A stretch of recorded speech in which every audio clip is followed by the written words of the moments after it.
Hello বন্ধুরা, আসসালামু আলাইকুম। সবাই কেমন আছেন? আশা করি ভালো আছেন, আমিও ভালো আছি। আজকে আপনাদের বানায় দেখাবো নতুন একটা চিকেনের রেসিপি, যেটা এত বেশি টেস্টি, আসলে মজাদার। এটা আসলে আপনি না বানায় খেলে বুঝবেন না। রেসিপিটা বানানোর জন্য প্রথমে আপনাকে যেটা করতে হবে, প্রথমে আপনাকে নিতে হবে হাড় 500 গ্রাম মুরগির মাংস। তার ভিতরে দিয়ে দেবেন 1 টেবিল চামচ আদা বাটা। তারপরে দিয়ে দেবেন স্বাদ মতো নুন, আমাদের পাবনায় নুন বলে, কালকা জেলায় কি বলে একটু কমেন্টস করে জানাবেন। দিয়ে দেবেন 2 টেবিল চামচ। তারপর ভালো করে মিশাবেন।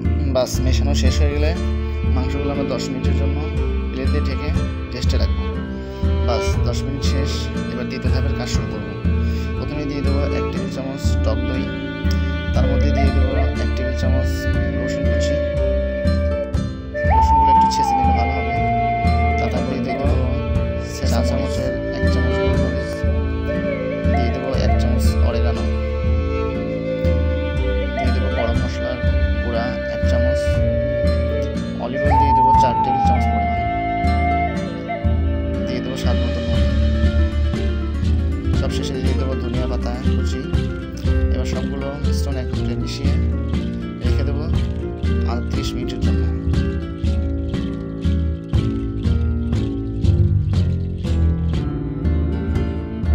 এবার একটা ফ্রাই প্যান নিয়ে তাতে দিয়ে দেবেন 1 চামচ পরিমাণ বাটার। বাটার গলে গেলে তারপর দিয়ে দেবো ম্যারিনেট করা যে মাংসটা রেখেছি সেটা। মাংসগুলো অনেক ভালোভাবে সেট হয়ে গেছে। এখানে আপনি চাইলে তেলও দিতে পারেন। অলিভ অয়েল দিলে সবচেয়ে বেশি ভালো, ফ্লেভারটা ভালো আসে মাংসে। আস্তে আস্তে মাংসগুলো সব দিয়ে দেবো। মাংসগুলো দেওয়া হয়ে গেলে ঢাকনা দিয়ে ঢেকে রেখে দেবো 15 মিনিটের জন্য।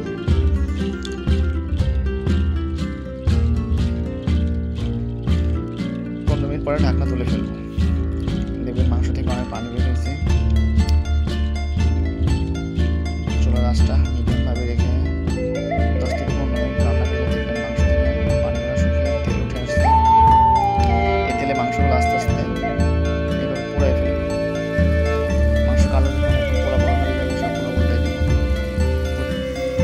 এবার মাংসগুলো খাওয়ার জন্য তো একটা সস দরকার আছে না, সেই সসটা বানিয়ে ফেলবো। এই ফাঁকে মাংসগুলো আস্তে আস্তে হয়ে যাবে, আমরা সস বানিয়ে নেব। তো সস বানানোর জন্য প্রথমে নিতে হবে 2 টেবিল চামচ মেয়োনাইজ। তার মধ্যে দিয়ে দেবো 2 টেবিল পরিমাণ চামচ চিলি সস। দিয়ে দেবো 2 টেবিল চামচ পরিমাণ টমেটো সস। বাস, দিয়ে দেবো 1 চামচ পরিমাণ চিনি। সস আমাদের রেডি।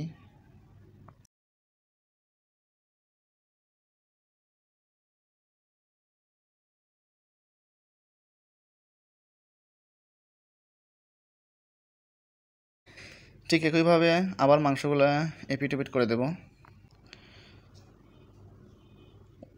ওলট পালট করা হয়ে গেলে এবার নিয়ে নেবো 1 টুকরো কয়লা। কয়লাটা ভালো করে পোড়ায়া বাটির মধ্যে দিয়ে একটু তেল দিয়ে ঢেকে দিলে দেখবেন একটা স্মোক বের হয়েছে, যেটা মাংসের মধ্যে মিশে গেলে অনেক সুন্দর একটা ফ্লেভার বের হয়। ঢাকনা দিয়ে এভাবে ঢেকে রেখে দেবো 10 মিনিটের মতো। তারপর সরাইয়া হালকা করে আবার ভেজে নেব। এবার চলুন একটা সালাদ বানাই ফেলি।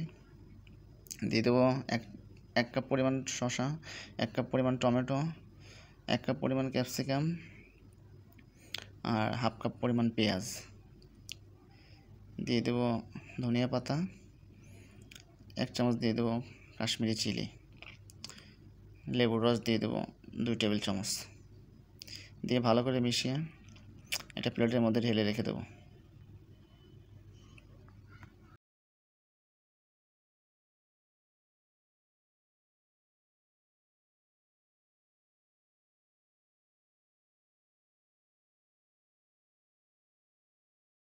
আমাদের কাজ শেষ। এখন চিকেনগুলো এর উপরে ঢেলে দেব।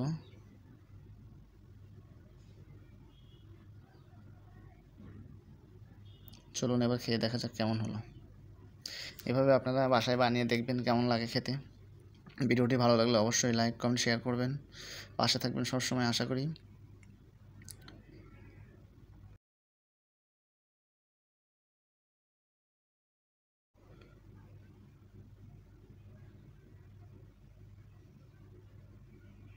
দেখেন কতটা কালার সুন্দর হয়েছে।